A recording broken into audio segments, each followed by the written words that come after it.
Welcome everybody. We're here for fellowship tonight. We're going to start off with hearing from Father. So I'll open up here and have a word of prophecy, and then for anybody who else would like to.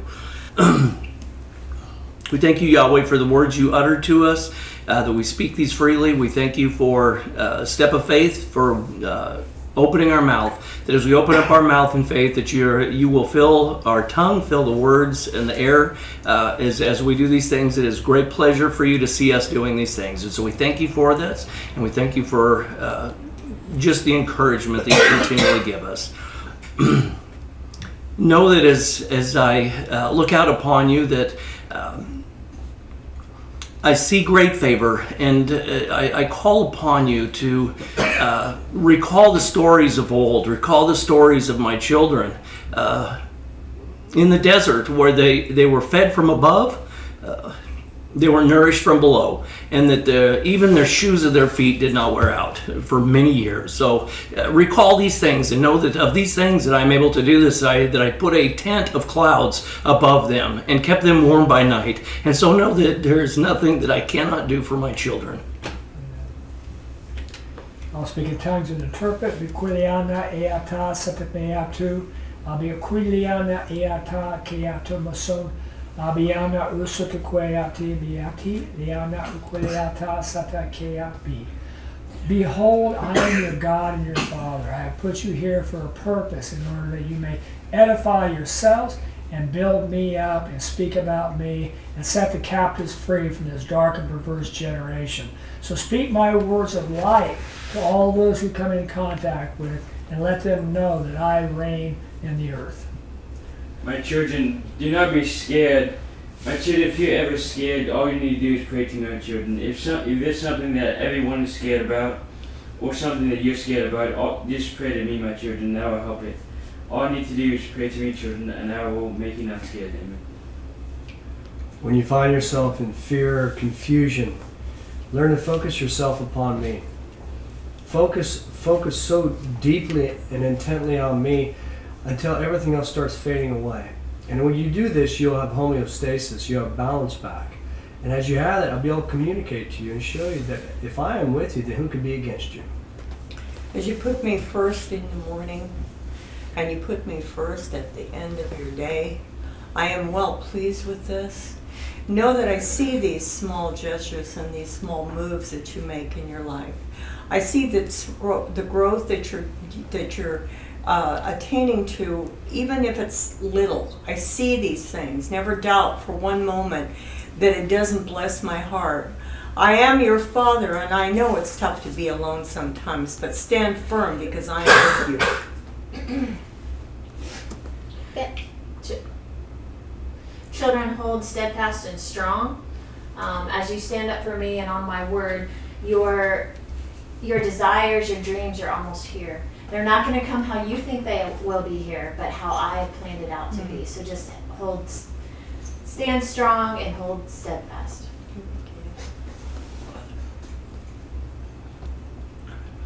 I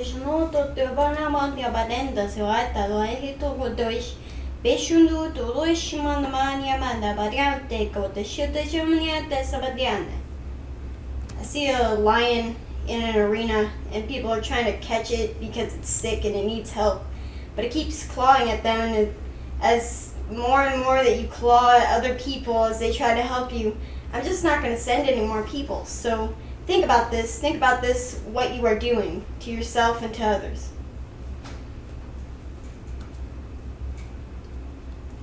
We thank you, Yahweh, for these words, and for this evening, for your sharing, and for being with us. And we thank you, Christ, for being our head as we are your hands and feet. And we speak this all in your name. Amen. All right. Okay, so a little sharing here tonight. We'll go ahead and get started.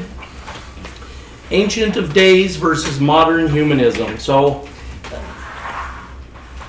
kind of a sampling, I guess, if you would, of what is going on today and what is being pushed, and the grip that comes upon our country, comes upon the world, but the grip that's coming upon our country. and what's taking place and how it's going to combat against us now and even more so in the future, and the fight that we have against it. And so we're going to kind of go over a few of these things here. Ancient of Days versus modern humanism. The Bible has so many prophetic things that as you go through them, sometimes thousands of years before it comes true. Okay, Revelations is a long time, or it might be short. It might be 8 years from now, for all we know. We have no idea. It could be right around the corner, but it's full of prophetic things. And so we're going to start off in Daniel 7 verses 13 through 27, and I'll read those. I didn't mark any of the pages, so as soon as I get to it, I will call it out. Or somebody else can. Page 853. They should not Thank get to you. Daniel. 853. Okay. Jeremiah again. He's deaf. What? What? She said he's deaf, and you go, what? Oh. Okay, chapter 7, I'm going to read verses 13 through 27. Pull my light over here. All right, here we go. Verse 7, after that I was looking in a vision. So this is a vision of Daniel. If you look up at there, very the top of chapter 7, Daniel here goes back to record his own dreams. And then we're in verse 7. After that I was looking at the visions of the night, when lo, a fourth wild beast, terrible and well-hipped, and exceeding strong, and its had large teeth of iron, and devoured, brake in pieces, and the residue of its feet it trampled down. And it was diverse from all the wild beasts that were before it, and had 10 horns. I considering the horns, when lo, another horn, a little one, came up among them, and the 3 of the former horns. Supposed to be 13 through 27. You got 13. I'm sorry. Yep, you're right. Okay, thank you. Starting at 13. Start again here, okay? I continued looking. That was part of the first vision. I was trying to cut through some time. So, no, I didn't want that. That's part of the vision at the beginning, but yeah, I want 13. I continued looking in the vision of the night, when lo, when the clouds of the heavens, one like a son of man was coming, and unto the Ancient of Days he approached, and before him they brought him near, and unto him were given dominion and dignity and kinship, that all the peoples, races, tongues unto him should do service. His dominion was age-abiding dominion, which should not pass away, and his kingdom that which should not be destroyed. The spirit of me, Daniel, was grieved in the midst of the sheath, and the visions of my head terrified me. I drew near unto one of them who stood by, and made exact inquiry of him concerning all of this. So he told me of the interpretation of these things he made known unto me. The great wild beasts, which are 4 kings who shall rise out of the earth. The holy ones of the highest shall receive the kingdom, and shall possess the kingdom for the age of ages. Give me just a second. I hope I didn't put the wrong ones on here. I did. I put the wrong verses here, guys. I'm sorry. I can recoup it here. I don't know why I had that down here to that far. Okay. I'm going to go back to verse 7. Actually, that's where I meant to be. I don't know why I put that as 13, but back to 7. The residue trampled down before diverse wild beasts. In verse 8, I was considering the horns, when lo, another horn, a little one, came up among them, and the 3 former horns were uprooted before it. And lo, eyes like the eyes of a man in the horn, and the mouth speaking great things. I continued looking until the thrones were placed, and the Ancient of Days took his seat, whose garment like snow was white, and the hairs of his head pure as wool. His throne was flames of fire, his wheels a burning fire. A stream of fire was flowing and issuing forth before him. 1,000,000 waited upon him, and 10,000s of 10,000s before him stood up. Okay, now we're going to jump over here, and we're going to go down to verse 19. Then desired I to be sure concerning the 4 wild beasts, which were diverse from all them, exceeding terrible, whose teeth of iron and his claws of bronze he devoured, brake in pieces, and the residue with his feet he trampled down. Also concerning the 10 horns which were in his head, and the other which came up, and there fell from among them that were before it 3. And this horn which had eyes and a mouth, speaking great things, and his look was more proud than his fellows. I continued looking when this horn made war with the holy ones and prevailed against them until that the Ancient of Days came and justice was granted to the holy ones of the highest. And the time arrived that the Holy One should possess the kingdom. Thus he saith, the fourth wild beast, a fourth kingdom which shall be in the earth, which shall be diverse from all the kingdoms, and shall devour all the earth, and shall trample it and break down in pieces. And the 10 horns of the kingdoms are 10 kings who will rise, and another will rise after him, and he will be diverse from the former ones, and 3 kings will he cast down, and the words against the Most High will he speak, and the Holy One of the Highest will he afflict, and will hope to change times and law, and they will be given into his hand for a season and seasons, and be dividing of the season. But judgment will take its seat, and his dominion will they take away, to destroy and make disappear until an end.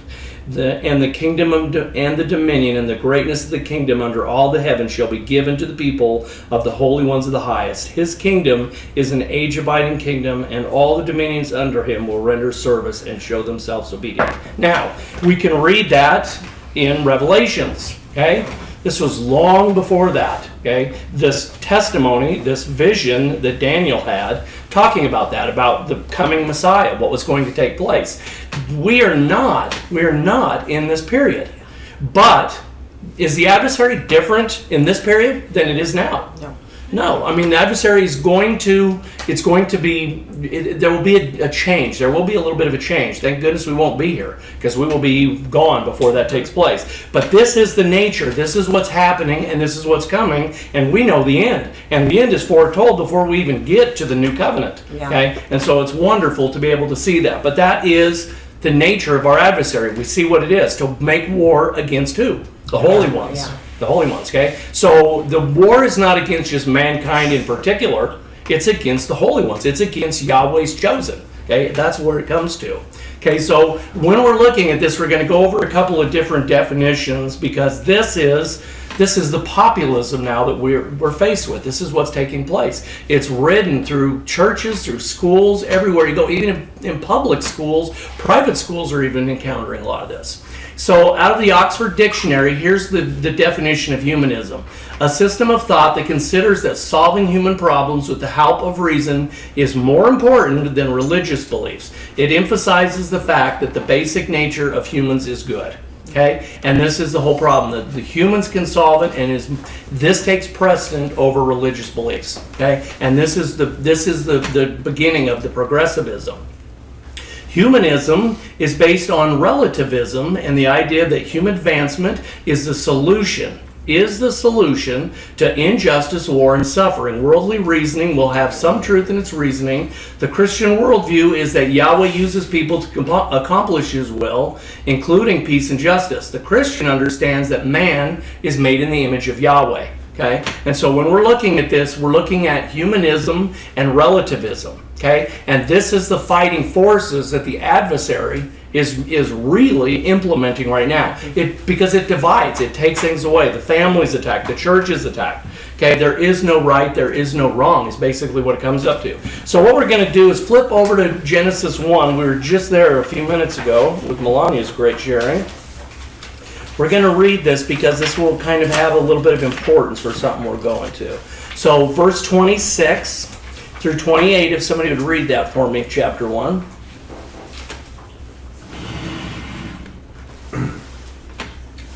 Okay, I will. And Elohim said, let us make man in our image after our likeness, and let them have dominion over the fish of the sea, over the bird of the heavens, over the tame beasts, over all the land, over every creeping thing that creepeth on the land. And Elohim created the man in his own image. In the image of Elohim created he him. Male and female created he them. And Elohim blessed them, and Elohim said unto them, be fruitful and multiply, and fill the earth, and subdue it, and have dominion over the fish of the sea, over the bird of the heavens, and over every living thing that moveth on the land. Thank you. That's it. That's it. So Yahweh put us in position. Okay, he put us in position. It was our dual responsibility to be tending to that, to have dominion over those things. Okay, so as we go through here, this is going to become important. So relativism is the belief that truth, and again, this is not my definition, this is Oxford Dictionary. The belief that truth and right and wrong cannot be judged generally, but can be judged only in relation to other things, such as personal situation. Okay, this is where we run into problems where whatever you think or feel is right at that time. That's why we went from 2 genders to like 8 genders to 45 genders to like 105 to whatever it is now. This changed within hours. Yeah. This is the whole thing. This is what relativism is. There is no right, there is no wrong. Whatever you feel like, do it. Just go for it. It's okay. Relativism holds no opinion is better than any other opinion, unless it's opinion that is related to Christ, Christians. Okay, then it does. Then their opinion absolutely jumps over it. Yeah. Taken to its logical conclusion, it destroys the whole process of rational discussion.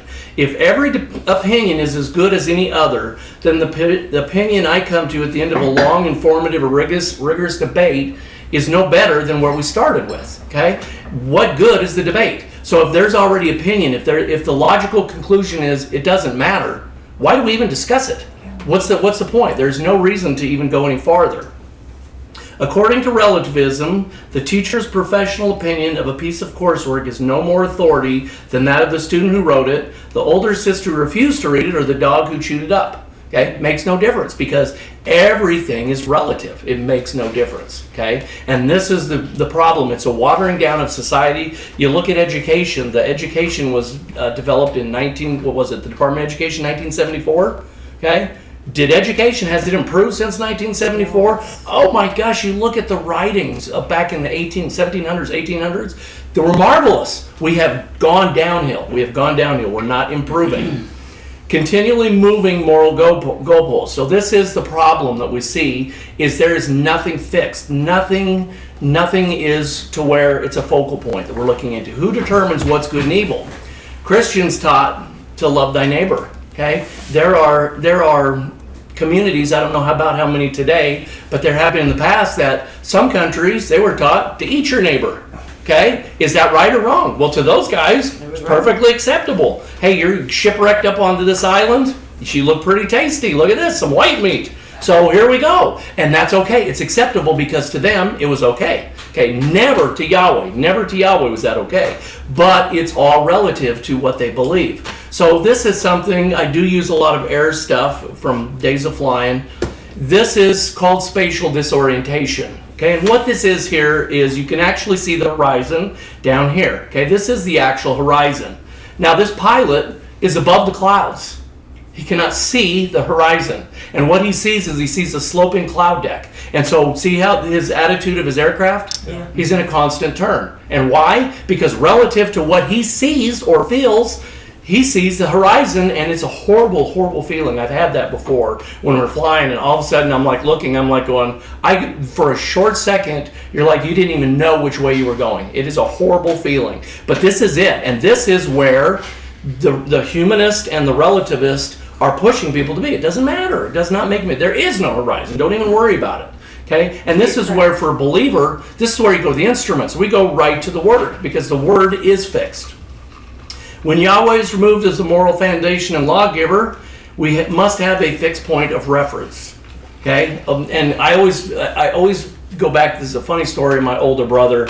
When he had learned to drive, I was just a year behind him, so I would go with him because I was excited. You know, my mom would give him, go get milk, go do this. And back in those days when you first had your license, those were great. I mean, any errand, oh yeah, let's go. And so I rode with him because I'm only a year behind. I'm going to learn to drive. I'm going to watch him. And we're sitting in a parking lot of King Soopers, and all of a sudden I'm like going, what is he doing? And I look over at him, and he's looking around like this, and he goes, look how weird this is. All those cars are moving forward at the exact same time. And I'm like going, no, you're moving backwards. Okay? Yeah. And all of a sudden he hits the brakes, and reality, when he's looking around, this is remarkable. And I've been at a stoplight before like that. Yeah. Where all of a sudden I start rolling, and I'm like going, why is everybody, you don't understand it because you're moving. And so having something fixed, and what fixes us is Yahweh is giving us the fix. This is the anchor. This is what holds us to whenever something comes up, we can find an answer right here. And that is our focal point. Where the world goes, remember I talked about that a long time ago, if we all started out in one point and then everybody goes, and the goal is to get to this point. If you get off course, you have to come back 45 degrees to even capture the course again.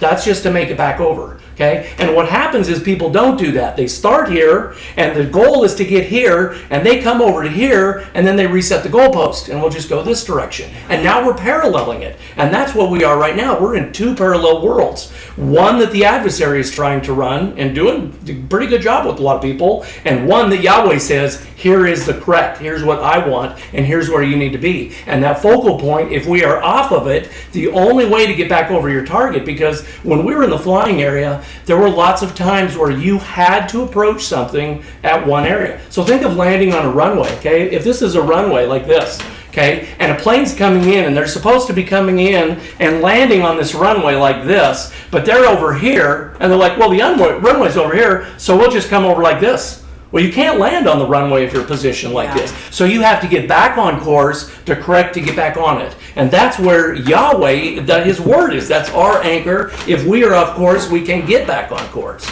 Okay? Next one. Baby River. I'm going to read you something. Bear with me. Okay? This is horrible. This is absolutely horrible. This was a news article that came out, I think, 2 days ago from a CNN correspondent. And I'm not going to read the whole thing because the guy's disgusting. Absolutely disgusting. But I want to read, he wrote a letter to his brand new born son. And this, he is CNN's chief climate scientist. Okay? He's not even a scientist. He's just a correspondent. That's all. He doesn't have a degree. But I'm going to read a couple things from it because this was published. And I'm telling you, if you guys have you got anybody have heard of it yet? Okay, if you haven't, you will if you listen to any talk radios, or I don't watch any of the media, but it's just running rampant. Oh, how beautiful. What a sorry and sad story all in one time. And I'm like going, what a disgusting human. Okay, and this is, I'm going to just go through a little bit and bear with me, like I said. It's not super long, but my dearest river, there's an irony. Boy, you couldn't name him Gaia? I'm like going, river. Okay, all right, gotcha. To start with, I want to bring something to the table. If you are a climatologist and you think that people are destroying the earth, why are you having children? Okay? And I'm all for it. Sterilize yourself so you don't have any more kids. Just start off there. But what happened is he did. And so I think 90% of this is a plea or an offering to all those other people who are out there saying, you had kids, you are a hypocrite. So this is his, but I can make up for it because this letter that I'm going to write to my son. And I'm like going, he's a day old for crying out loud. Okay? And this is it. My dearest river, against all odds, you were conceived in a lighthouse, gross, born during a pandemic, that was my own adding, by the way, during a pandemic, and will taste just enough life as we know it to resent us when it's gone. Wow, boy, what a powerful start for a parent. Dad of the year, I'm sorry. I'm sorry we broke your sea. I'm sorry we broke your sky and shortened the wings of the nightingale, and that makes me laugh. Okay, that we made the bird have shorter wings. Okay, I'm sorry that the Great Barrier Reef is no longer great and that we value Amazon more than the Amazon, and the waterfront neighborhood where you burble in my arms could be condemned by rising seas before you're old enough for a mortgage. Wow, wasn't there somebody who said that the seas were going to rise 20 feet within 20 years? 10 years, I think. Yeah, that came and gone like 6 years ago. Okay, so anyways, back to the story. Instead, the milk in your bottle was warmed by dirty, ancient fuels, and as a result, you will learn to walk on a planet that has never been this hot for humans. See, for decades, scientists told us blah, blah, blah, blah, blah, all just garbage, garbage, garbage. As you get older, this will be hard to understand, but we were under the spell of Genesis 1:28 to take dominion over every living thing. We had this strange urge to carve straight lines out of nature's curves, and we're under the spell of uniquely human force called profit motive. But keep that in mind that he is quoting scripture, and through this, because I'm going to skim through this, his grandmother was very religious and taught them all the Bible. And that's why he's quoting this, because he knows this, okay, that this is the problem. So he's throwing that out. This is a problem. We believed in Genesis 1:28. When we finally realized that the people were wrong, blah, blah, blah, for generations, scientists told us if we weren't careful, an invisible enemy would come out of our farms, factories, and that including me, but like the coronavirus today, carbon dioxide and methane molecules don't care what we believe.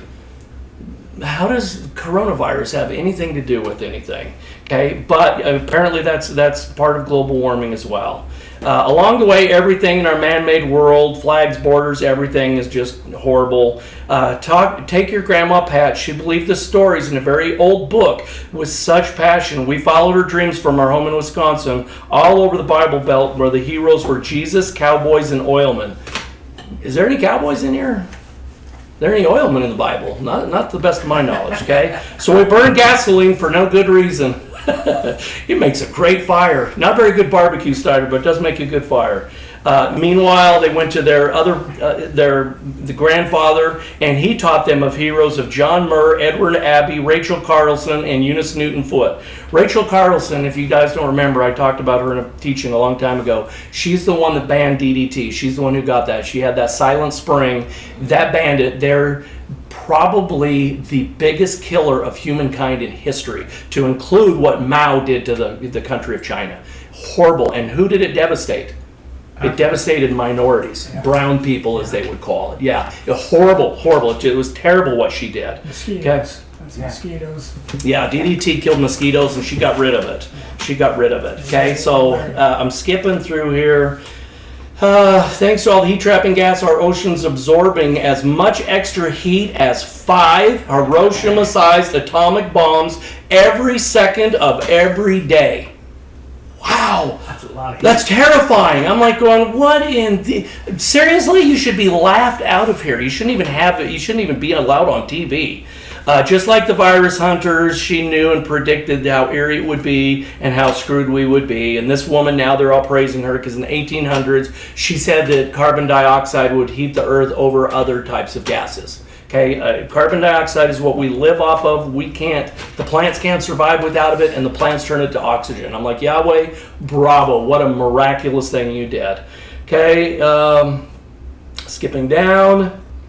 There's no telling which side would prevail, and it's no wonder some believe that bringing you aboard this sinking ship was selfish, immoral, and hypocritical. And I'll be one of those people who will agree with you. If that's how you're going to stand, then you are hypocritical. You treat believers and deniers with equal empathy, understanding we are all just products of the stories we are told. You'll need every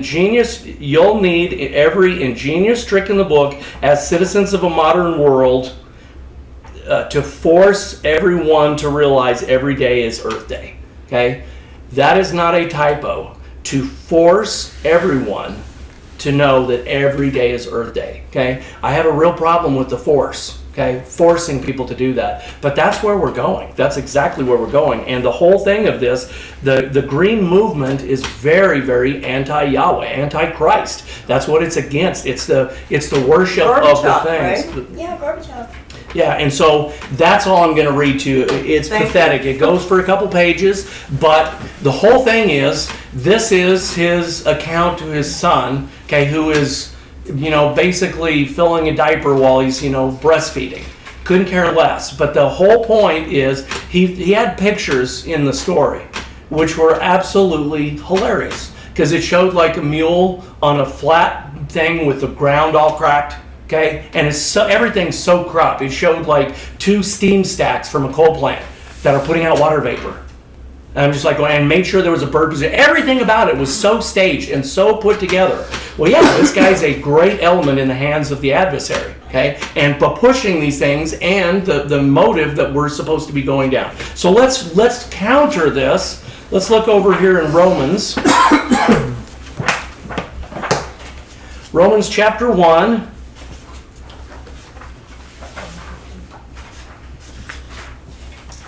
Verses 17 through 25, and if somebody would read that for me. For righteousness of, is that Yahweh? Mm-hmm. For righteousness of Yahweh is therein revealed by faith unto faith, even as it is written. But he that is righteous by faith shall live. For there is being revealed an anger of Yahweh from heaven, or Elohim, against all ungodliness and unrighteousness of men, who the truth in unrighteousness do hold down, inasmuch as what may be known of Elohim is manifest among them, for Elohim unto them hath made it manifest. For the unseen things of him from a world's creation, by the things being made, being perceived, are clearly seen, even his eternal power and divinity, to the end they should be without excuse. Inasmuch as having come to know Elohim, not as Elohim did they glorify him or give him thanks, but were made fruitless in their reasonings, and darkened was their undiscerning heart. Professing to be wise, they were made foolish, and exchanged the glory of the incorruptible Elohim for the likeness of an image of a corruptible man, and of birds, and four-footed beasts, and reptiles. Wherefore Elohim gave them up in the covetings of their hearts unto impurity, so as to be dishonoring their bodies among them, who indeed exchanged away the truth of Elohim for the falsehood, and rendered worship and service unto the creature rather than unto the Creator. For this cause Elohim gave them That's up. it. That's good right there. Okay. Who's blessed unto the who is blessed unto the ages. Amen. And that's it. And so the whole thing is, when you look up in here, that basically, where was it here? Talking about Mother Earth. Yeah, against all ungodliness and righteousness of men, who truth and righteousness do hold down. Okay, do hold down, in so much that they know God manifest on them, for Yahweh unto them hath made it manifest. Okay, for the unseen. So this guy's blameless. Okay, he was raised where he knew the word. Right. Okay, and he decided to go against it, and so he knows better. But it's the stories. His whole thing, the whole point of that is we have to change the stories. Because the stories that we tell is what the kids are going to, that's the generation that we're going to be bringing up. And I would agree. The stories do. If you lie to somebody, if somebody grows up the whole time, in Japan, when we were over there, they were never taught about the rising sun empire. Okay, the kids, they didn't know about it. And it wasn't until we were in Hawaii on the USS Arizona, and the Japanese people would come up and talk to us and ask us questions, and they had no idea what took place. It was all hidden. And that changes history. And so that's exactly the same thing. The adversaries, he's got a handful of tricks, okay? Some of them are more effective than others, but this is it. They pushed this down. They held down the information. Unrighteousness of men who the truth and unrighteousness do hold down. Okay, this is from one of the notes here within the online Bible that I thought was pretty good. As darkness overspreads the mind, so impotence takes possession of the heart, when the still small voice of conscience is first discarded, then thwarted, and then systemically deadened. Thus the truth, which Yahweh left with and in men, instead of having free scope and developing itself as it otherwise would, was obstructed. Okay, and that's it. And that is the adversary's position, to obstruct the word. Let's go to Matthew here. Flip back a little bit. Matthew chapter 6.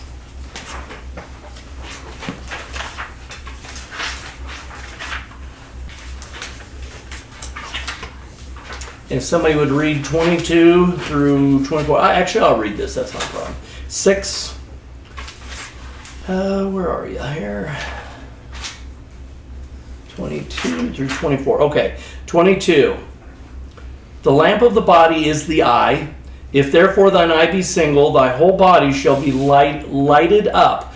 But if thine eye be evil, thy whole body shall be in dark. If therefore the light which is in thee is darkness, the darkness how great.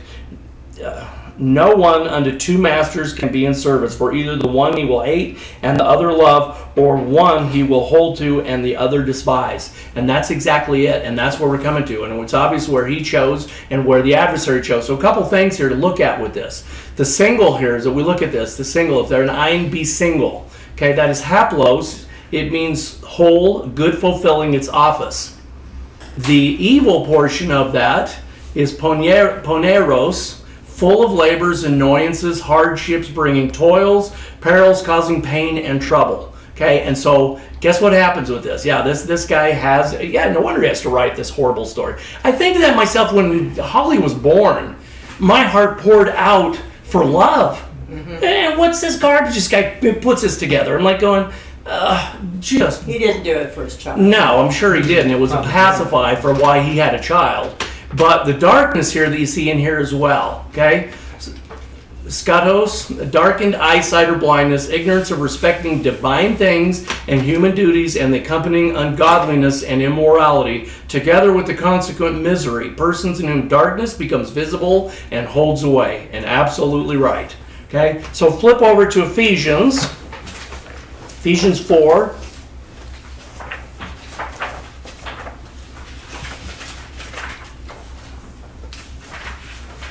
And if somebody will read 17 through 19 for me, please. This therefore am I saying and protesting in the Lord, that no longer ye walk even as the nations walk, in the vanity of their minds, being darkened in their understanding, alienated from the life of Yahweh, by reason of the ignorance that exists within them, by reason of their hearts being turned into stone, who indeed, having become past feelings, have delivered themselves up with wantonness unto making a trade of all impurity with greed. That's it. And so, yeah, it's kind of funny that the whole thing about other people being greedy, it's actually the exact opposite. I mean, no different from, somebody calls you a heretic or calls Christ Beelzebub. Okay? All right, great, thanks. Thank you, appreciate that. Yeah. I mean, it lets me know I'm on track. Thank you very much. Okay? So moral relativism, that we look at this, makes movable what Yahweh meant to be fixed and immovable. And that is the goal. That is the goal. This is the standard. Okay? And I think to myself, well, people are like going, yeah, but it's different now. And I think back in the days of Genesis, where the homosexuality, the horrible things that were going on, well, that was different then. No, things aren't different. There's nothing new under the sun. That's what the scripture tells us. Okay, so when we do this, the adversary is trying to move the focal point. Just use it as a reference, or that's old stories. Move on, do something different.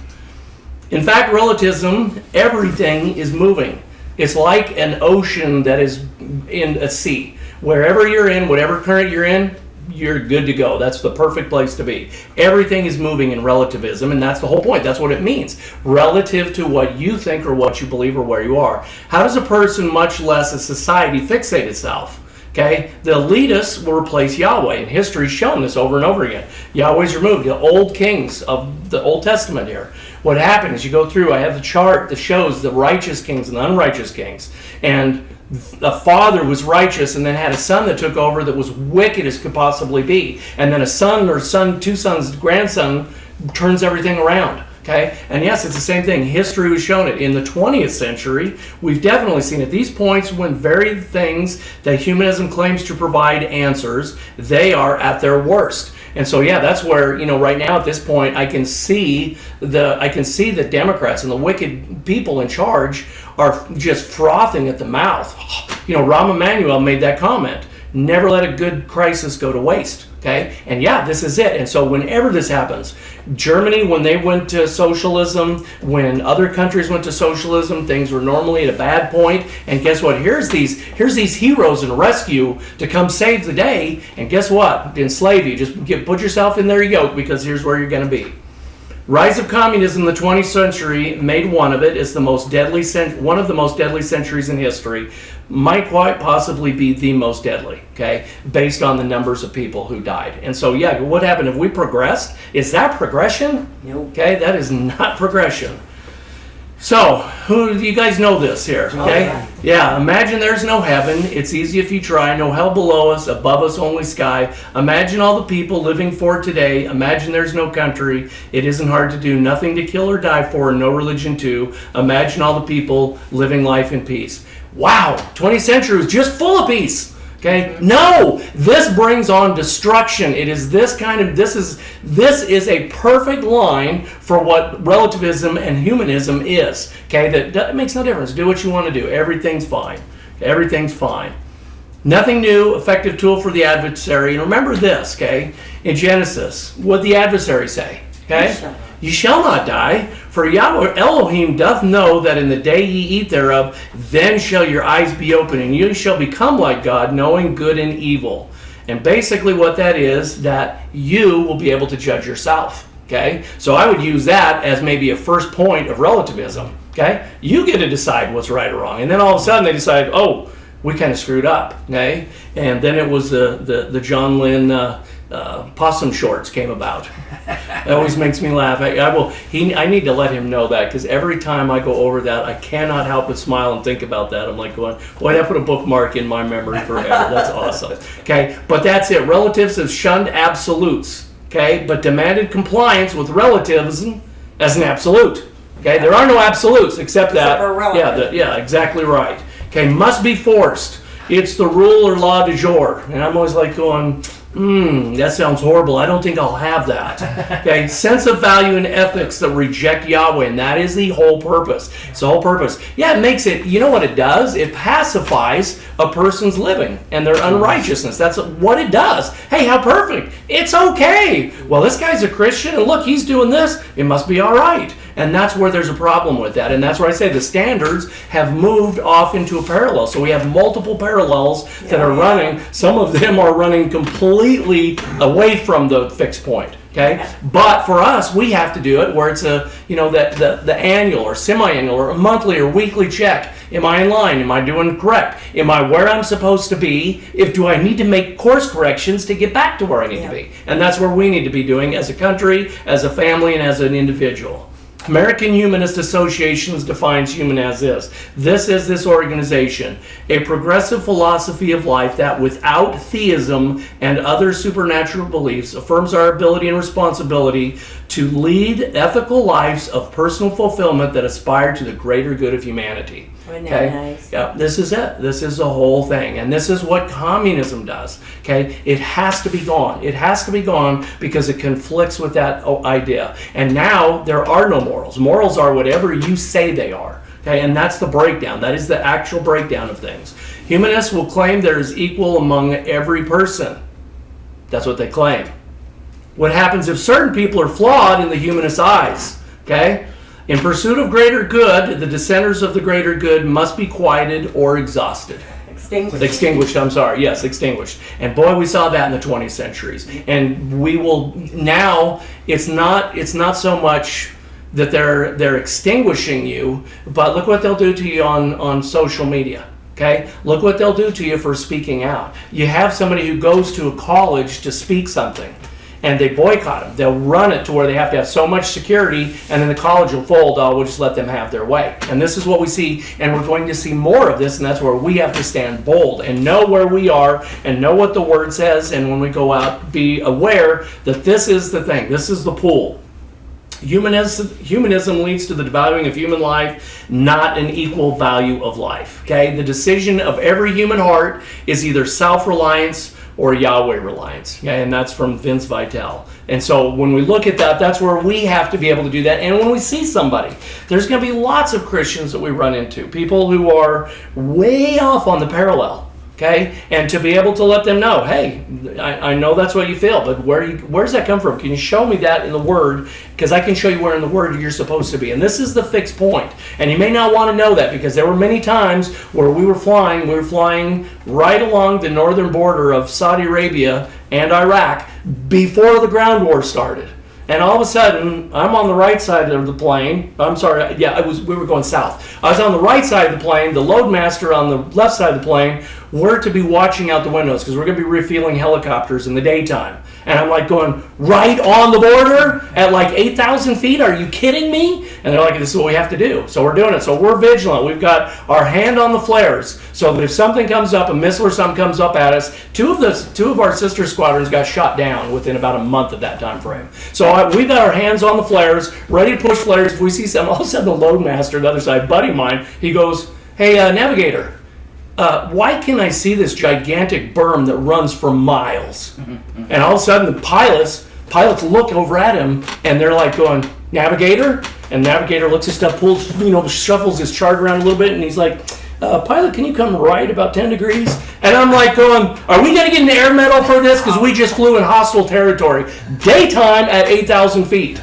Okay? And that's it. And guess what? After the debrief was over, because everybody, the whole crew comes to debrief, the enlisted guys, we all leave because now it's time for a couple pounds of flesh to come off of this guy. And that's what happened. And so the thing is, not comfortable, but guess what? Had we done this, we would have just kept veering, and what happens? Catastrophe. That's what always happens when you veer off from the Word. So that is it. we'll go ahead and close.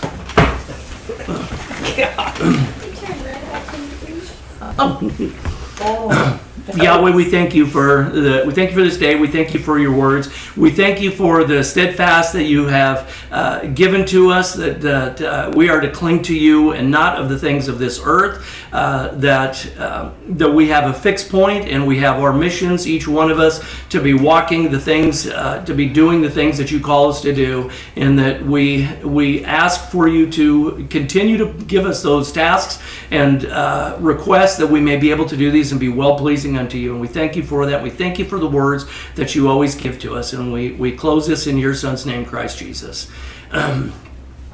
My son, I see as though you're being pressed from all sides, almost like a loaf of bread that's being kneaded from both sides. And to realize that you are doing this to yourself, that you are pulling away and you are thinking that you can live your life the way that you want with no ramifications. And I'm calling upon you that as you feel the pressure, as you feel the squeeze, that it is time for you to drop and to go to your knees, to repent and to change your ways and to be looking up at me and put off the things of this world and no longer live as an infant, but to mature and to become the person that I am calling you to be. Amen. All right, we will see you all next week. And one more.